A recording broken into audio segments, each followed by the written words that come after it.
할렐루야. 우리 예배에 오신 여러분을 진심으로 환영합니다. 오늘 옆 사람에게 한번 인사하고 예배 시작하겠습니다. 하나님의 사랑이 당신 안에 있습니다. 하나님의 사랑이 당신 안에 있습니다. 제가 기도하고 예배 시작하겠습니다. 기도하겠습니다. 하나님 아버지 하나님 감사합니다. 오늘도 주님 이 시간 우리를 은혜의 자리 가운데 부르심에 우리가 그 말씀에 순종하여 주 앞에 나왔습니다.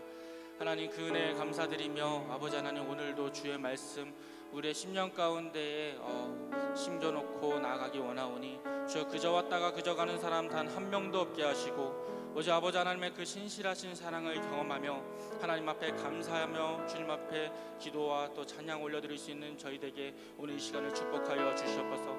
또한 아버지 하나님 혹여나 우리가 예배드리기 전에 우리의 마음 가운데에 예배에 합당하지 못한 모습들 또 우리의 마음 가운데 걱정과 염려와 또 고민으로 인하여 하나님을 바라보지 못하고 다른 것들을 바라보는 영혼들 혹여나 있다면 아버지 하나님 오늘 이 시간 이 예배로 말미암아 아버지 우리의 마음을 새롭게 하시고 하늘을 바라보게 하시며 하나님 안에서 꿈을 꾸고 정말 주님 안에 사랑 안에 거할 수 있는 저희들 될 수 있도록 오늘 이 시간을 사용하여 주시옵소서. 오늘 성령님 인정합니다. 환영합니다. 모셔드리기 원합니다. 성령님 우리 가운데 찾아오시사 정말로 우리의 마음을 거룩하게 변화시켜 주시고 이 예배 가운데 홀로 영광 받아주시며 우리의 모든 예배들 주님께서 주관하시는 그런 예배 되게 하여 주시옵소서. 주님 사랑합니다. 감사합니다. 예수 그리스도의 이름으로 기도드립니다. 아멘. 오늘 다같이 하늘의 문을 여서서 찬양하겠습니다.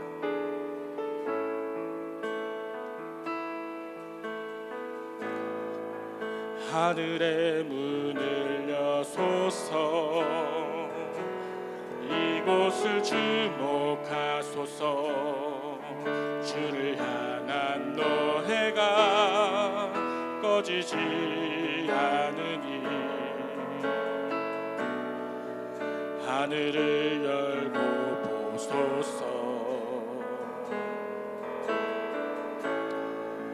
이곳에 임재하소서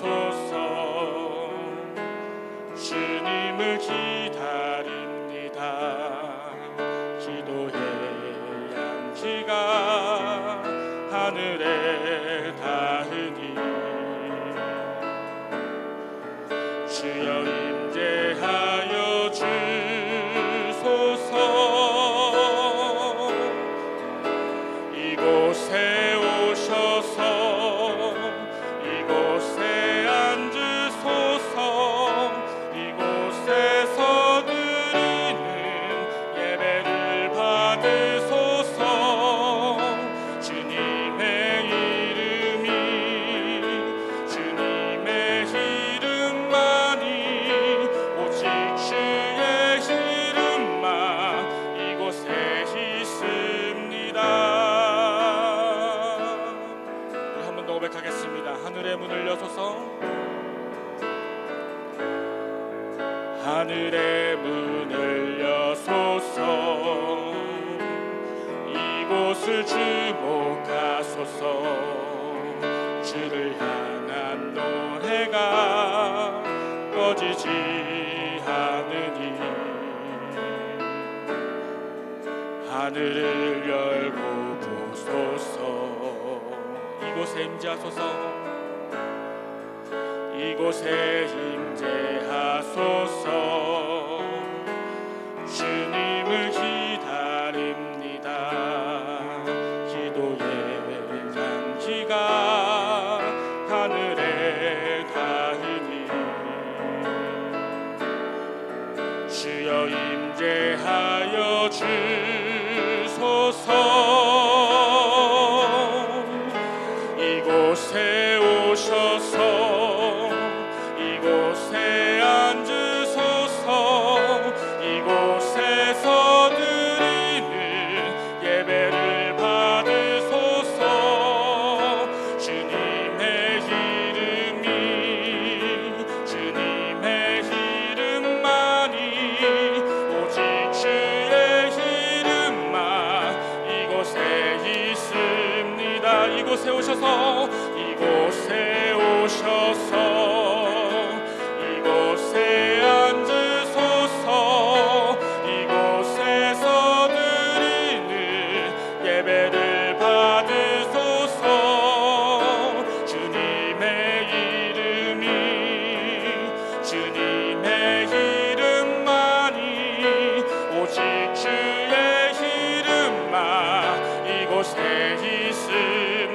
이곳에 오셔서 이곳에 앉으소서. 이곳에서 드리는 예배를 받으소서. 주님의 이름만이 오직 주의 이름만 이곳에 있습니다. 이곳에 오셔서 이곳에 앉으소서. 이곳에서 드리는 예배를 받으소서. 주님의 이름만이 오직 주의 이름만 이곳에 있습니다. 예수 우리 왕이여, 예수 우리 왕이여, 이곳에 오셔서 보좌로 주여 임하사 찬양을 받아 주소서. 주님을 찬양하오니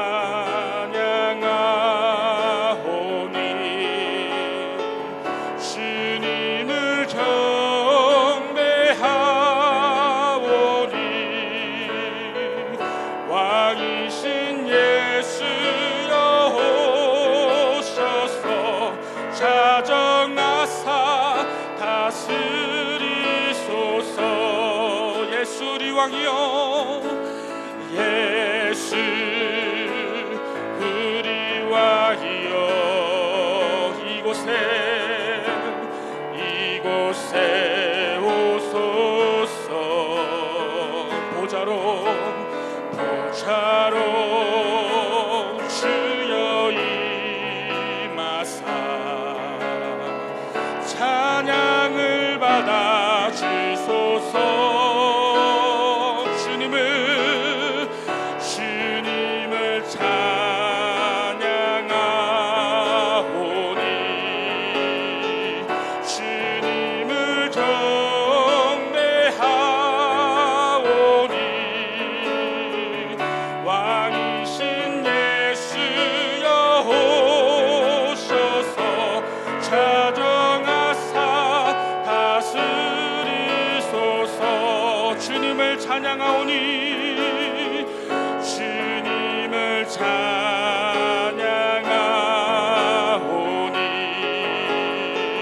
주님을 경배하오니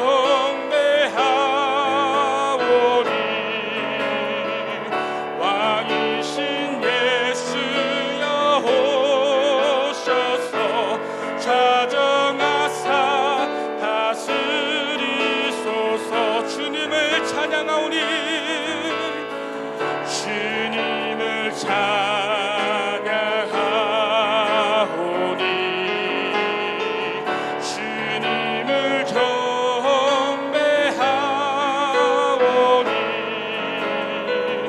왕이신 예수여 오셔서 자정하사 다스리소서.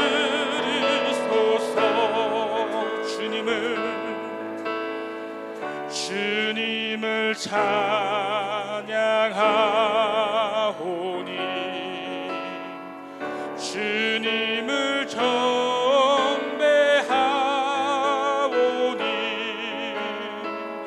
왕이신 예수여 오셔서 자정하사 다스리소서.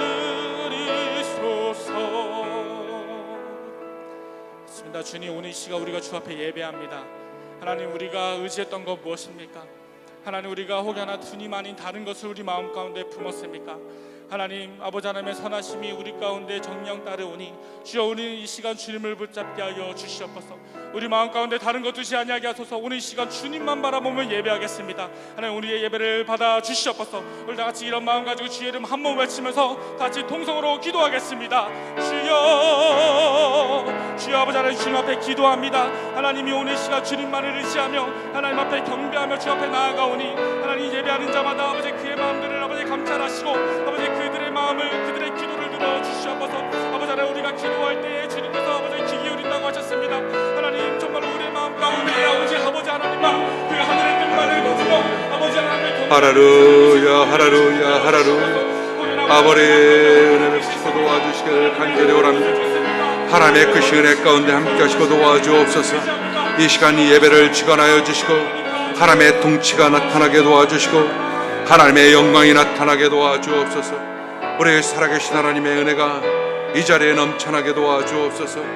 아버지 모든 예배드리는 권속들에게 우리의 성령으로 기름 부으시고 하나님의 영광으로 함께하여 주옵소서. 할렐루야 감사합니다. 할렐루야 감사합니다. 감사합니다. 할렐루야 감사합니다. 예수님 이름으로 다 같이 묵도하심으로 9월 20일 주일 예배를 하나님께 드리겠습니다. 묵도하시겠습니다.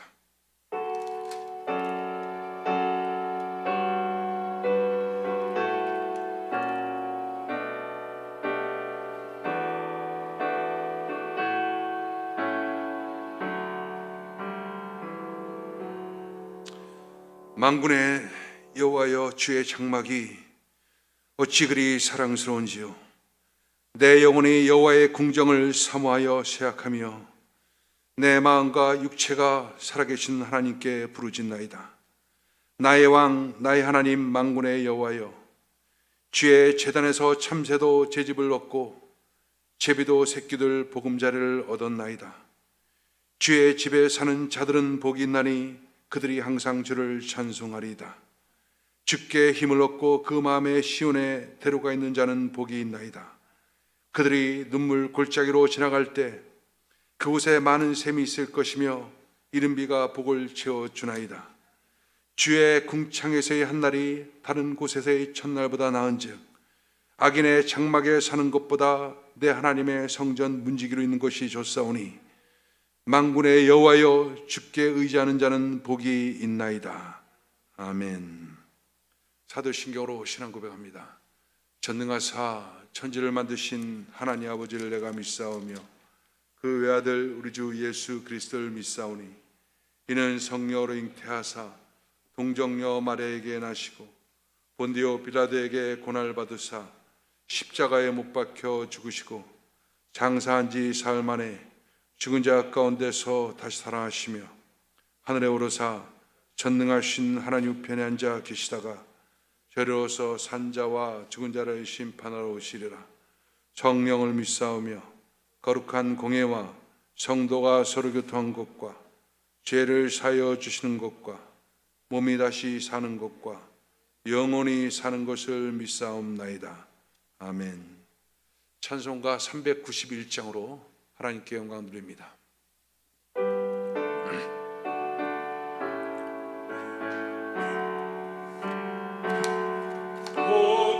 놀라운 구세 주 예수의 주 참 능력의 주시로다.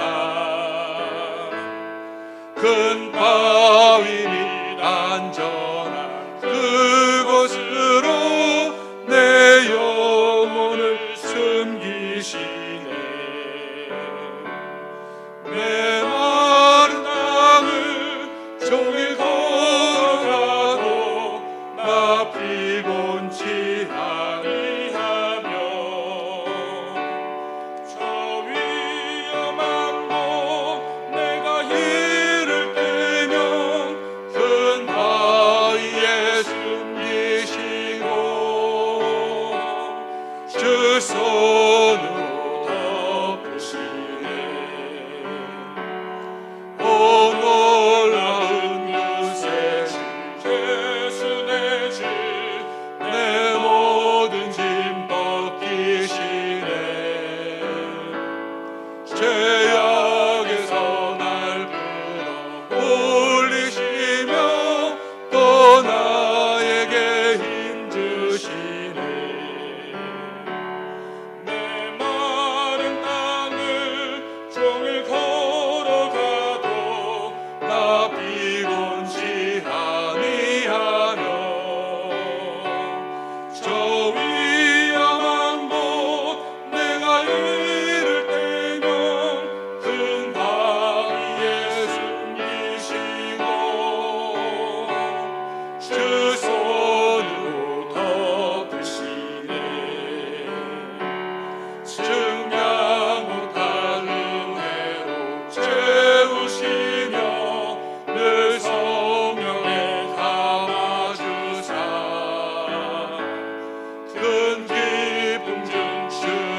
비범시 아니하며 저 위험한 곳 내가 이를 빼면 큰 바위에 숨기시고 주 손으로 덮으시네. 은혜 받으실 하나님 말씀 시편 23편 6절 말씀입니다. 시편 23편 6절 말씀. 내 평생에 선하심과 인자심이 반드시 나를 따르리니 내가 여호와의 집에 영원히 살리로다. 아멘. 기도하겠습니다. 사랑과 자비가 풍성하신 하나님, 하나님의 크신 은혜 가운데 오늘도 예배할수록 축복하심을 감사드립니다. 하나님, 지금 코로나로 말미암아 많은 사람들이 위축되어 있고 또 마음껏 교회나 찬양하고 예배하지 못하지만 하나님, 각자의 처소에 성령으로 기름 부으셔서 하나님의 큰 은혜 가운데 신령과 진정으로 예배하는 귀한 시간 되게 축복하여 주옵소서. 그리고 오늘 이 자리에 나온 주의 백성들을 또한 축복하여 주옵소서. 오늘 이 성전 가운데 성령님 자정하시고 통치하시고 역사하여 주셔서 각자의 머리에 강력히 기름 부으셔서 하나님의 크신 은혜가 나타나게 하여 주옵소서. 하나님, 지금 이 코로나 바이러스로 말미암아 전 세계가 큰 어려움 가운데 있음을 우리가 알고 있습니다. 또 우리가 겪고 있습니다. 하나님, 속히 이 모든 문제가 해결돼서 하나님의 크신 은혜 가운데 정상적으로 회복되어지는 귀한 역사가 나타나게 도와주옵소서. 특별히 이 시간을 통해서 더 깊이 하나님을 만날 수 있도록 은혜 베풀어 주시고 하나님의 그의 놀라운 계획과 하나님의 뜻을 볼 수 있도록 축복하여 주심을 감사드립니다. 이제 우리가 살아가는 미국 땅과 또 대한민국 땅에 하나님의 말씀의 토대 위에 이 모든 것이 세워지게 하여 주셔서 정치, 경제, 사회문화 모든 부분이 하나님의 뜻 가운데 이루어지는 귀한 역사가 나타나게 도와주옵소서. 하나님, 특별히 우리 교회 성도님들 한 사람 한 사람 그 영혼을 붙들어 주옵소서. 하나님, 영적 침체로 말미암아 신음하는, 그래서 더 어려움을 겪고 있는 그런 상태가 아닌 영적인 회복의 역사가 나타나게 하여 주시고 놀라운 충만한 은혜 가운데 거하는 귀한 역사가 나타나게 도와주옵소서. 오늘도 주의 은혜 가운데 말씀이 선포됩니다. 성령님 조명하여 주시고 하나님의 크신 은혜로 함께하여 주옵소서. 예수님의 이름으로 기도합나이다. 아멘. 자, 우리 옆에 사람과 인사하십시다. 하나님이 당신을 사랑하십니다.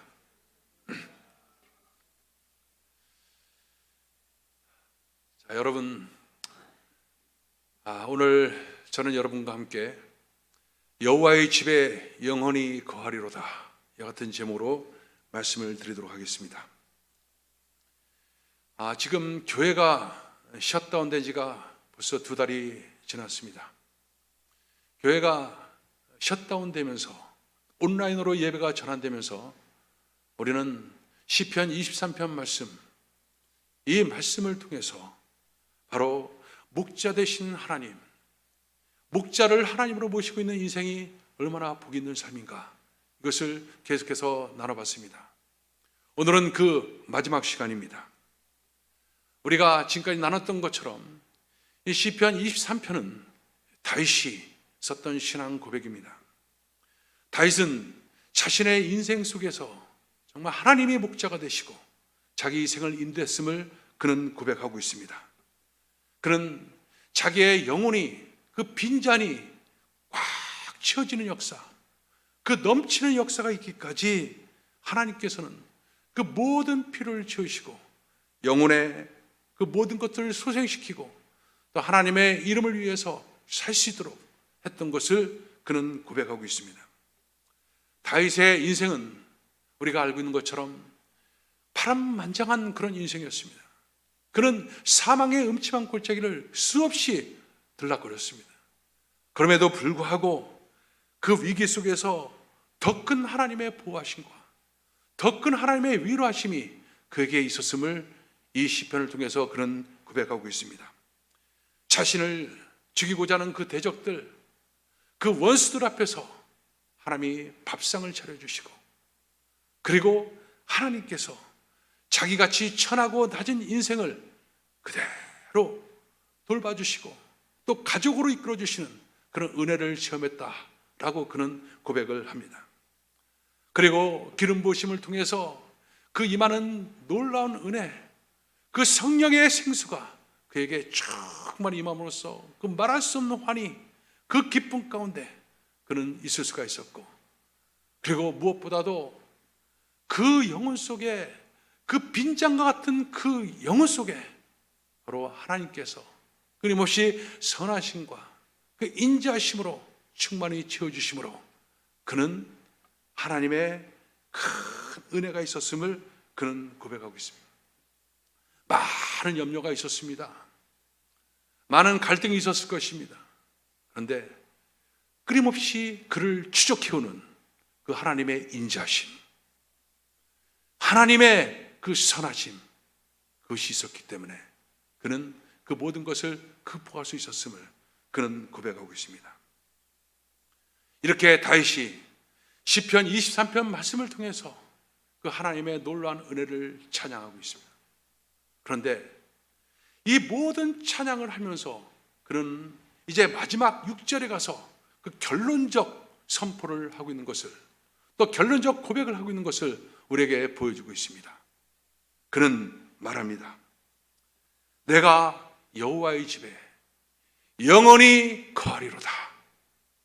이것을 개역성경은 내가 여호와의 집에 영원히 살리로다 라고 그는 고백을 하고 있습니다. 그런데 여러분, 그렇습니다. 보통 하나님의 은혜를 체험하고요, 또 하나님의 살아계심을 보고 그 하나님의 놀라운 영광을 본 사람들의 특징이 바로 뭡니까? 어떤 고백을 보통 합니까? 하나님, 이제부터는 제가 하나님 앞에 최선을 다해서 내 목숨을 다 바쳐서 하나님을 따라가겠습니다. 충성되이 주의 사명 감당하겠습니다. 아골골짝 빈들이라도 나는 어디든지 주님 명하신 곳에 가겠습니다. 내 한 몸 다 바쳐서 하나님 영광을 나타내도록 하겠습니다. 보통 이런 고백을 하는 것이 정상일 것입니다. 저도 청년 시절에 그 극한 상황 속에서 주님과의 인격적 만남을 통해서 하나님의 놀라운 은혜를 경험하고 나서 그때 내가 처음으로 했던 고백이, 하나님, 내 평생, 내 삶 하나님께 온전히 바치겠습니다. 아골골짝 빈들에도 어디든지 가겠습니다 라고 고백하고, 그리고 이 주의 길에 들어서게 됐습니다. 보통 사람들이 아마 거의 100이면 100 다 그렇게 얘기할 겁니다. 근데 다윗은 그런 고백이 아닙니다. 다윗은 그런 고백이 아니라 내가 여호와의 집에 영원히 살리로다, 이런 고백을 하고 있는 것입니다. 그럼 다윗이 고백했던 이 고백은 과연 어떤 의미를 갖고 있을까요? 다윗이 말하고 있는 여호와의 집은 과연 무엇을 말하는 걸까? 여호와의 집은 우리가 아는 것처럼 하나님의 성전을 말하는 것입니다. 여러분, 하나님의 성전은 뭐가 있습니까? 하나님의 임재의 장소가 있는 곳이 바로 하나님의 성전인 것입니다. 그래서 하나님을 인간이 만날 수 있는 그 장소, 그곳이 바로 성전인 것이죠. 성경에 보면 성전에 대한 여러 가지 많은 별명들이 나옵니다. 여호와의 정, 여호와의 궁정, 주의 장막, 주의 제단, 뭐 이런 여러 가지를 얘기하고 있는데, 결국 이 모든 표현들은 단 한 가지, 하나님 되심을 계시하는 곳, 하나님의 임재가 있는 곳, 이곳이 바로 성전인 것입니다. 그러니까 다윗이 말하는 건 바로 뭡니까? 내가 하나님의 임재가 있는 곳, 하나님을 만날 수 있는 곳, 그곳에서 하나님과 끊임없이 교제하고 하나님을 사랑하고 하나님과 친밀감을 누리고 내가 그렇게 살기를 소망합니다 라고 그는 고백한 것입니다. 하나님이 거하시는 그곳이 성전입니다. 그런데 여러분, 우리가 질문할 수 있습니다. 하나님은 여러분 무소부지하기 때문에 어디나 계신 것 아닙니까? 성전에도 계시고 성전 밖에도 계시고 하늘에도 계시고 땅에도 계시고 모든 것이 편지해 있는 곳이 바로 하나님이 계신 곳 아닙니까? 라고 질문할 수 있습니다. 네, 맞습니다. 어디서나 계시기 때문에 우리는 하나님을 무소부지하신 하나님 이렇게 말하고 있습니다. 특별히 신약 성경에 보면 그 하나님의 성령이 거하고 있는 곳, 그것이 성전인데 하나님의 성령이 어디 거하냐? 바로 믿는 자녀들, 하나님의 자녀들 안에 거하고 있는, 그래서 우리 몸이 하나님의 성전이다 이렇게 말씀하고 있습니다. 그렇다면 지금 다윗이 말하고 있는 이 하나님의 성전은 어떤 의미를 갖고 있는가? 여러분, 이것이 있습니다. 하나님은 그 어디나 다 계시지만 하나님께서 특별히 그럼에도 불구하고 한 장소를 선택해서 그리고 거기에 특별히 하나님의 이름을 내시고 그리고 자신의 영광과 임재를 나타내 보이는 곳, 그곳이 있다는 것입니다. 그것이 바로 성전인 것입니다. 그것이 그 모세 시대, 광야 시대 때, 가나안 시대 때 그때는 성막이었습니다. 솔로몬이 성전을 건축한 이유는 성전이 바로 그 같은 성전이었습니다. 그런데 이 성막, 이 성전, 그곳에는 무엇이 들어졌나요? 거기선 제사가 있었습니다. 거기는 번제가 있었고 소제, 속제제, 화목제, 속건제, 늘 제사가 드려진 장소가 바로 이 성전이었던 것입니다. 근데 이 제사는 어떤 의미가 있습니까? 바로 제사 드리는 자가 제물된 양, 염소 끌고 옵니다. 그러면 그 제물에 안수를 하게 합니다. 안수한다는 건 바로 뭐냐면 그 예배자가, 즉 제사자가 갖고 있는 모든 죄가 다 그대로 그 양에게 전이 되는 것입니다. 다 뒤집어 쓰는 거예요. 뒤집어 쓴 다음에 그 제물을 잡습니다. 피를 냅니다. 각을 뜹니다. 그리고 태웁니다. 그 피를 내고 각을 뜨고 그 태어나갈 때, 그때 예배자는 무슨 생각입니까? 죄는 내가 졌는데 내 죄를 지금 다 양이 다 짊어지고 다 절로 전이 돼서 나를 대신해서 지금 피 흘려 죽는구나, 각이 띄어지는구나, 처절하게 태워지는구나 라는 것을 보면서 그는 장차 오실 예수 그리스도, 그를 통해서 그 모든 제사함을 얻게 되는 그 놀라운 약속들을 그는 보면서 제사함을 받았던 것입니다. 그리고 그렇게 제사함을 받았던 영혼들에게 하나님께서는 그 임재하심으로 그에게 찾아오셔서 그를 만나주시고 그와 교제하시고 그를 축복하는 그런 놀라운 역사가 있었던 장소, 그것이 바로 성막이고 그리고 성전이었던 것입니다. 그래서 성막과 성전은 그런 특별한 의미가 있었던 것입니다. 그래서 이스라엘 백성들은 이 성전에 나가서 하나님을 만나는 거예요.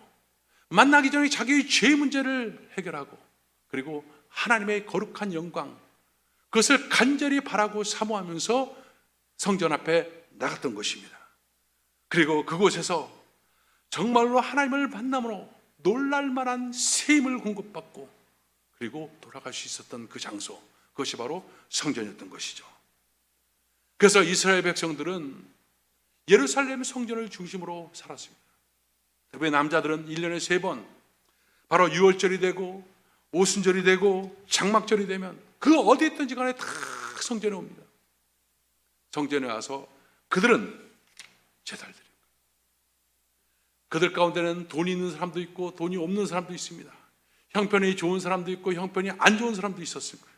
낙타를 타고 오는 사람도 있고 걸어서 오는 사람도 있었지만, 그렇지만 그 먼 길, 그 땡볕의 길, 3일, 4일, 일주일, 열흘씩 걸리는 그 길을 어디 있든지 간에 그들은 하나님의 영광을 바라고 하나님을 사모하고 하나님을 그 사랑하는 그 열정을 가지고 그 성전 앞에 찾아와서 하나님께 제사 드리고 예배 드렸던 것입니다. 이런 성전의 사랑하는 마음에 대해서 시편 84편은 이런 얘기를 합니다. 만군의 여호와여, 주의 장막이 어찌 그리 사랑스러운지. 내 영혼이 여호와의 궁전을 사모하며 쇠약하며 내 마음과 육체가 생존하신 하나님께 부르짖나이다. 나의 왕 나의 하나님 만군의 여호와여, 주의 제단에서 참새도 제집을 짓고 제비도 새끼들 보금자리를 얻었나이다. 주의 집에 거하는 자가 복이 있나이다. 그러면서 주의 궁정에서 한 날이 다른 곳의 첫날보다 낫다라는 그런 표현들을 하고 있는 것을 볼 수가 있습니다. 그리고 그렇게 주를, 성전을 사랑하고 사모하는 마음으로 주의 힘을 얻고 시온의 대로가 열리는 그런 놀라운 축복을 그들이 얻었던 것입니다. 여러분, 이것이 얼마나 큰 은혜이고 얼마나 큰 축복입니까? 하나님께서 우리를 구원하셨을 때 그 구원의 목적이 바로 여기 있었던 거죠. 여러분, 한 구원의 한 예표를 보여주고 있는 출애굽기 성경을 보면요, 그것이 정확하게 나오고 있습니다. 출애굽기에 이스라엘 백성들이 그 애굽에서 노예로 생활할 때, 그때 하나님께서 그 이스라엘 백성들에게 은혜로 찾아오십니다. 누구를 통해서 찾아옵니까? 모세를 통해서 찾아오죠. 어떤 환경, 어떤 상황 관계없이 하나님의 전적인 은혜로 하나님은 모세를 통해서 이스라엘 백성에 찾아오신 거예요. 그리고 그들을 유월절 어린 양을 통해서 그 유월절 밤에 그들을 갖다가 구원하게 됩니다. 구원하고 나서 그들을 홍해로 인도합니다. 홍해는 바로 세례를 의미하는 것이죠. 함께 예수와 함께 죽고 예수와 함께 새롭게 태어난 이 세례의 경험을 하게 된 다음에 하나님께서 이스라엘 백성들을 광야로 이끕니다. 그래서 마라의 쓴물도 만나게 하고 신광야도 거치게 하고 르비딤의 그 반석도 보게 하고 아말렉도 만나게 하고 그리고 만나와 메추라기 등 여러 가지 경험들을 시키지만, 그러나 결국 시내산으로 이끌어서 거기서 언약을 맺고 하나님의 가슴을 보여줘요. 하나님의 마음을 보여줍니다. 그래서 거기에 율법이 선포되는 것이, 하나님의 마음이 그 속에 들어 있습니다. 그리고 종국에 가서는 바로 뭐냐? 출애굽기 25장에 보면 내가 너희들과 함께 만날 곳을 하나 정하겠다. 그것이 바로 뭡니까? 성막인 거예요. 그래서 성막을 통해서 바로 그곳에서 하나님은 그 백성들과 만나시길 원하셨고, 백성들은 그 찾아오신 성막 안에 임재하신 하나님을 만나기 위해서 제물을 가지고 제사를 드리고, 그리고 바로 절기를 지키면서 하나님을 만났던 것입니다. 그 예법들이 레위기를 통해서 계속해서 연결되고 있는 것을 우리는 성경을 통해서 보게 됩니다. 여러분, 하나님은 이렇게 인간을 만나길 원하십니다. 인간에게 찾아오신 하나님입니다. 인간은 하나님을 만나는 거예요. 찾아가는 거예요. 그래서 바로 하나님을 찾아가서 만나는 것, 이 모형을 성전은 우리에게 그대로 제시해주고 있는 것입니다. 바로 이것은 바로 뭡니까? 바로 예수 그리스도께서 이 땅에 오셔서, 즉 성육신하셔서 십자가를 통해서 그 우리의 모든 죄를 다 청산하시고, 그리고 성령을 우리 가운데 보내셔서 우리와 함께 거하시고 우리랑 교제하고 이 모든 것들을 다 예표하고 있는 그런 사건이 바로 그것입니다. 그래서 우리 모든 신앙생활의 시작과 끝, 모든 것이 어디 있느냐? 바로 하나님과의 관계의 회복과 더불어 하나님과의 더 깊은 교제와 만남과 친밀감과, 여기서 모든 것이 시작되고 모든 것이 이것으로 끝내는 것입니다. 이것을 다윗은 알았기 때문에 나는 여호와의 집에 영원히 살리로다 라고 그는 고백을 하는 것입니다. 여러분, 이 성전은 지금 어디를 말하는 것일까요? 바로 이 성전은 바로 지금 우리가 예배드리는 교회, 성전과 성전의 모임, 이 공동체, 이 교회를 의미하는 것입니다. 하나님께서는 그 하나님을 만난 백성들, 그들에게 하나님의 길을 제시해주고 그리고 하나님을 만날 수 있도록 하나님께서 계시해 준 장소, 그것이 바로 교회인 것입니다. 그래서 인간이 갈 바를 알지 못하고 그냥 그냥 무엇인지 모르고 그냥 살아가는 존재들에게 하나님께서 이 땅에 교회를 세우셔서 교회를 통해서 하나님의 말씀이 선포되게 하시고 교회에 임하는 성령의 강력한 역사를 통해서 하나님을 더 깊이 만날 수 있는 그런 은혜를 주시고 그리고 세상 속에서 빛으로 살아갈 수 있는 그 같은 길을 이 교회를 통해서 제시해 주고 있는 것입니다. 그래서 여러분, 이 교회는요, 예배가 있고 교회는 헌신이 있고 교회는 사랑이 있고 교회는 교제가 있고 그 교회를 통해서 하나님께서는 그 모든 것들을 이루어주시는 거예요. 이것이 지금 우리 시대에 하나님께서 우리에게 주신 축복인 것입니다. 그렇기 때문에 여러분, 우리가 교회 중심적으로 생활한다는 것은 얼마나 아름답고 얼마나 행복한 그런 것인지 모릅니다. 보이지 않는 하나님을 깊이 사랑하는 방법, 바로 그것은 항상 보이는 교회를 사랑하는 것입니다. 그래서 이 세상에서 가장 불행한 사람은 바로 하나님을 사랑하지 않는 사람이 가장 불행한 사람이고, 두 번째로 불행한 사람은 바로 사랑하는 교회가 없는 사람들이 가장 불행한 것입니다. 그래서 존 칼빈은 이런 얘기를 합니다. 교회를 어머니처럼 사랑하지 않는 사람은 하나님을 아버지라고 부를 자격이 없다라고 말해요. 근데 여러분, 지금 이 시대의 문제가 바로 뭡니까? 이 시대의 가장 큰 문제가 뭡니까? 저도 대형교회에서, 세계 최대의 대형교회에서 8년 동안 부교육자 생활을 했습니다. 부교육자 생활하면서 늘 주일마다 오는 추석 체크를 갖다 해보고 이렇게 저렇게 모든 걸 통계를 내고 항상 그랬습니다. 그런데 놀랄 만한 일은 그 예배 참석한 사람 중에 한 20%는 교적이 없는 사람이에요. 그것은 제가 섬겼던 교회뿐 아닙니다. 모든 교회들이 다. 약 20% 정도는 교회에 교적도 없이 등록도 안 하고 필요에 따라서 그냥 와서 예배 드리고 예배 끝나고 바로 돌아가는 사람. 교회가 없는 사람들.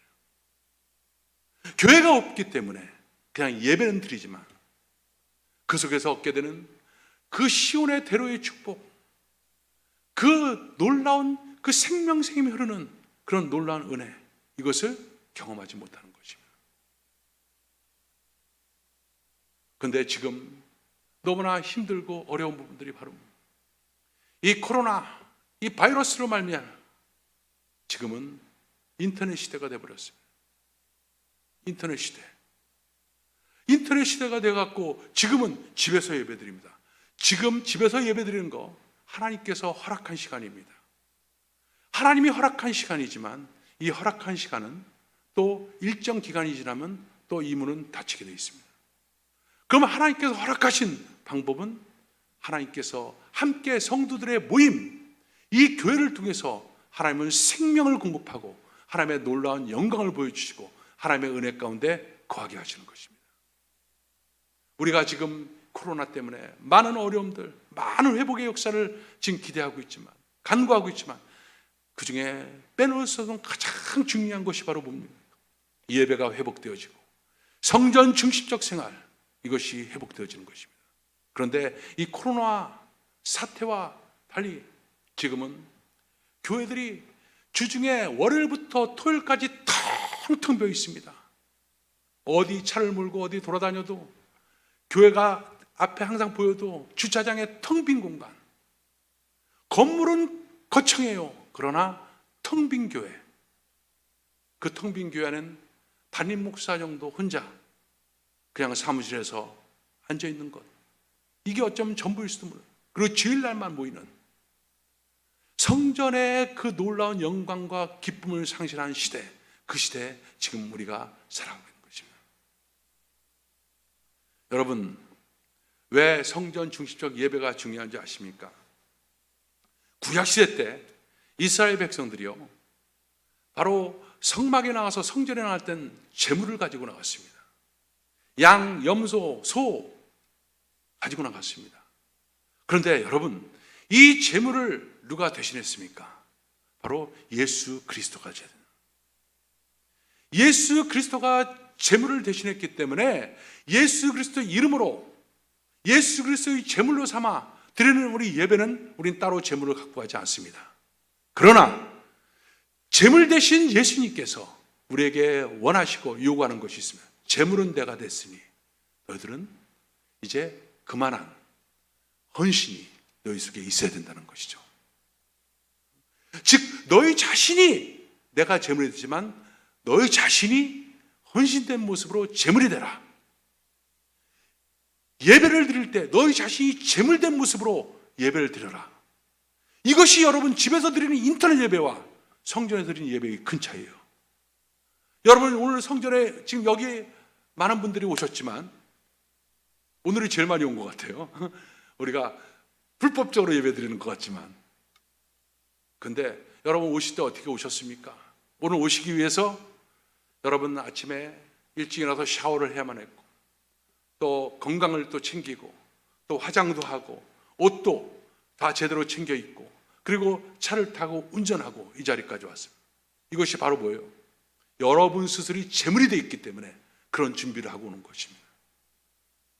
여러분이 제물이 되어 있기 때문에 바로 그 많은 수고들을 했을 것입니다. 근데 치명적인 인터넷 예배의 약점이 바로 뭐냐? 제물이 제물되지 못하는 거예요. 그러니까 내가 제물이 됐을 때 하나님께서 연락이 되는데, 그때 하나님께서는 절기의 기쁨을 갖다 우리 가운데 부어주시는데, 그것을 우리는 은혜 받았다고 합니다. 그때 우리는 유월절의 축복과 초막절의 축복과 오순절의 축복과 장막절의 축복과 그 모든 나팔절의 축복이 우리 가운데 강력하게 임하게 되는 것인데, 내가 제물이 되지 않으니까 은혜가 임하지 않아요. 하나의 형식적으로 모든 것을 끝난 거예요. 여러분 앞으로의 시대는요, 예배드리는 형식이 아니라 그 안에 심중의 신령과 진정입니다. 과연 그것은 내가 제물이 됐느냐 하는 문제인 것입니다. 물론 나는 집에서 예배드리지만 그렇게 하고 있어요. 예, 그건 주님이 알고 계시니까 하나님께서 은혜로 그거 부어주시겠죠. 그런데 여러분, 진짜 내가 제물되는 모습들, 이것이 시대에 필요한 거예요. 그것이 바로 성전을 사랑하고 성전을 사모하는 그런 삶의 모습인 것입니다. 구약시대 때 성도들은 이렇게 성전 중심적 삶을 살았어요. 여러분, 한나가 그 말할 수 없는 고통 가운데 있을 때 찾아가서 기도한 곳이 어디입니까?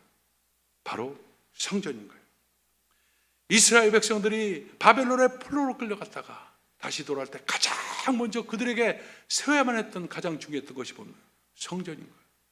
그렇게 그들은 성전을 세우고, 그리고 하나님을 예배하고, 그리고 그 속에서 하나님의 놀라운 은혜, 이것을 경험했던 것입니다.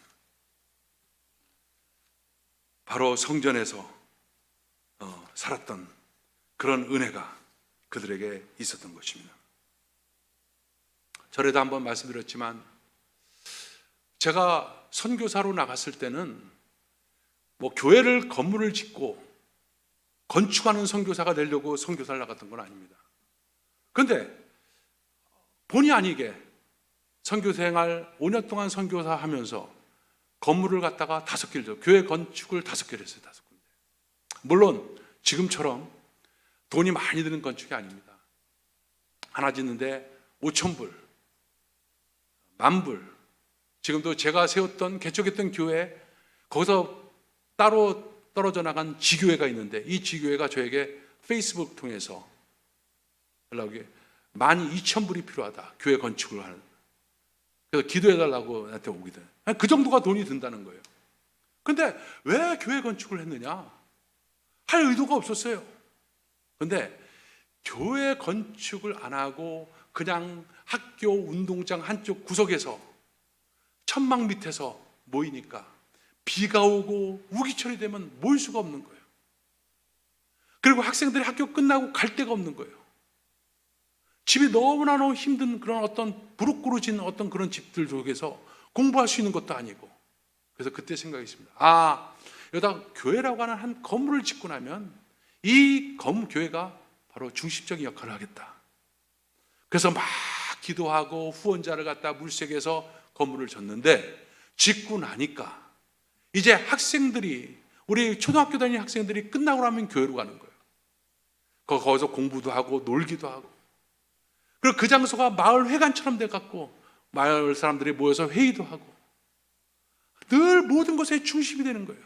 교회 중심, 교회 중심이 돼갖고 신앙생활을 하는데 너무나 모습이 아름답고 좋은 거예요.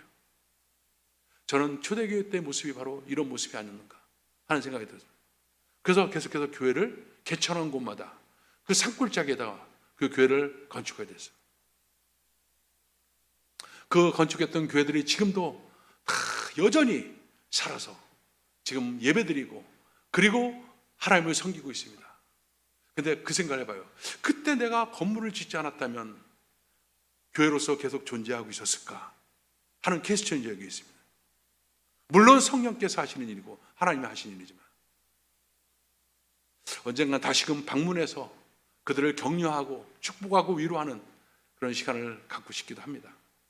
여러분, 바로 이것이 교회입니다. 우리가 이 땅을 살아가면서 우리가 무력감을 느끼고, 우리가 힘든 시간을 갖고 고난을 겪고, 얼마나 많은 문제들이 있습니다. 그때마다 바로 교회에 와서 하나님을 찬양하고 하나님을 예배하고 하나님 높여드릴 때마다 그때 시온의 대로가 열리고 눈물샘이 마르고 기쁨의 샘이 솟아나는 그런 놀라운 역사가 나타나는 것입니다. 눈물이 기쁨으로 변하고 눈물 골짜기가 바로 많은 샘에 꽃이 된다. 이렇게 시편 84편은 여호와의 전에 대해서 얘기를 하고 있습니다. 왜 그렇습니까? 거기에 하나님의 임재가 있기 때문에, 거기에 십자가 보혈의 역사가 있기 때문입니다. 교회에 와서 바로 예수 그리스도의 십자가의 그 은혜를 묵상하면서 자신의 죄를 회개하고, 그리고 바로 그 열린 길로 하나님을 따라가는 부활의 생명, 그리고 성령을 통해서 역사하시는 강력한 임재, 이것을 경험하는, 또 그 속에서 선포되는 하나님의 말씀, 이걸 통해서 샘이 얻어지는 그 장소, 이것이 바로 어디입니까? 바로 교회입니다. 그리고 예배입니다. 다윗은 이것을 알았습니다. 그래서 그는 하나님을 위해서 평생을 헌신하겠다, 아골골짝 빈들까지 내가 가겠다, 이거보다도 내가 여호와의 집에 영원히 살리로다 라고 고백을 했습니다. 여러분은 어떤 고백입니까? 여호와의 집에 영원히 살리로다. 지금 교회에서 경험하는 그 놀라운 은혜는 이제 앞으로 장차 여러분이 육신의 장막을 벗고 나면 이제 천국에 가 하나님의 집에 거할 그 장소의 모형이기도 한 것입니다. 그냥 그 장소가 옮겨질 뿐입니다. 똑같은 여호와의 집, 그것을 사모하고 사랑하면서 여러분 지내시기를 주의 이름으로 축원합니다. 기도하겠습니다. 하나님 감사합니다. 하나님께서 다윗이 고백했던 여호와의 집, 이것이 지금 우리 시대에 지금 교회로서 역사하고 있음을 감사합니다. 하나님, 오순절, 장막절, 유월절 먼 데서부터 찾아가지 않고 그냥 바로 집 근처에서 만날 수 있는 이 하나님의 임재가 있는 이 예배당, 이곳을 우리 모두에게 사랑할 수 있는 마음을 주시고 하나님의 은혜를 더하여 주시옵소서. 주를 사랑하는 것, 이것이 바로 교회를 사랑하는 것이고, 바로 이 장막에, 이 교회에 거하는 그 놀라운 축복을 우리 가운데 허락하여 주옵소서. 하나님 감사합니다. 예수님의 이름으로 기도합나이다. 아멘. 할렐루야. 우리 하나님께 한번 영광의 박수 한번 돌릴까요? 할렐루야. 자, 여러분, 아마 조만간에 이제 예배가 오픈될 것 같습니다. 계속해서 통계가 나오는 거 보면 오렌지 카운티만 해도 하루 확진자가 200명대로 있어서 아마 조만간에 이제 예배가 다시 오픈될 거라고 생각하는데, 예배가 오픈되기 전에도 지금 이렇게 아침 8시에 이렇게 나오셔서 같이 예배 드리는 분들을 축복하고 또 초청합니다. 많고 오셔서 같이 예배 드리시길 바랍니다. 그리고 또 매 아침마다 진행되고 있는 말씀 기도회, 이거 말씀 기도회 여러분들이 사실은 교회 와서 여러분 새벽 기도를 해야 됩니다.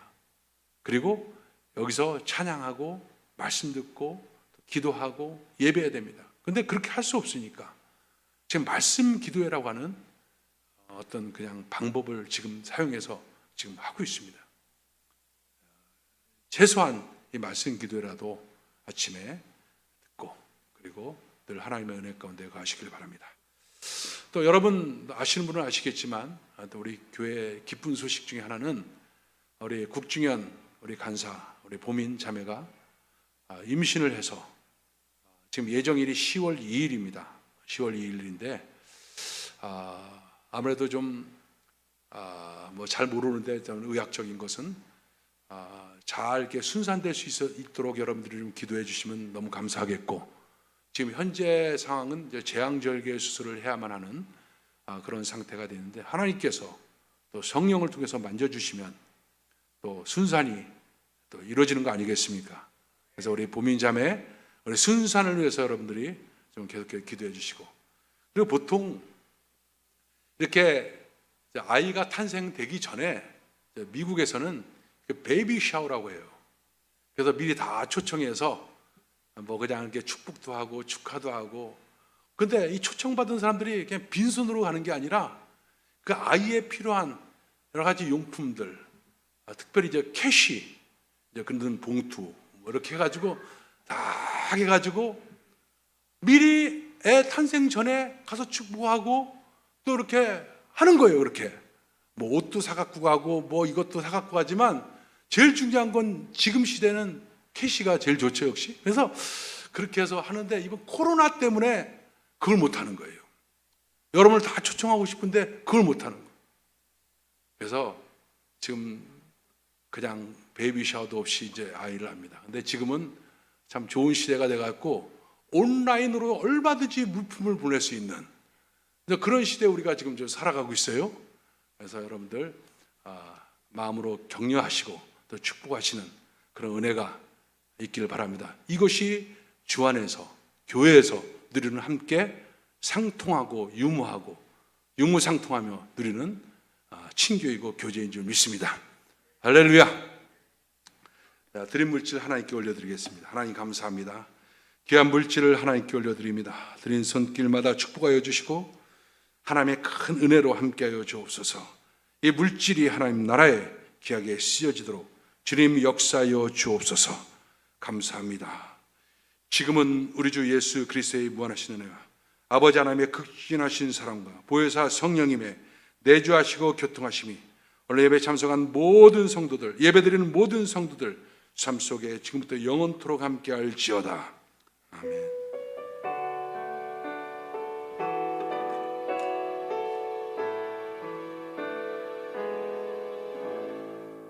우리 하나님께 영광 돌립니다. 할렐루야.